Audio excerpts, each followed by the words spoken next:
قال ربنا تبارك وتعالى ولهن مثل الذي عليهن بالمعروف. نعم. بل أنا أقول وللرجال عليهن درجة.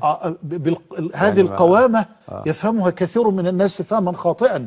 الرجال قوامون على النساء بما فضل الله به بعضهم على بعض وبما أنفقوا من أموالهم، فالصالحات قانتات حافظات للغيب بما حفظ الله. القوامة ليست غلظة، ليست فظاظة، ليست سوء أدب، ليست سوء يعني خلق. نعم.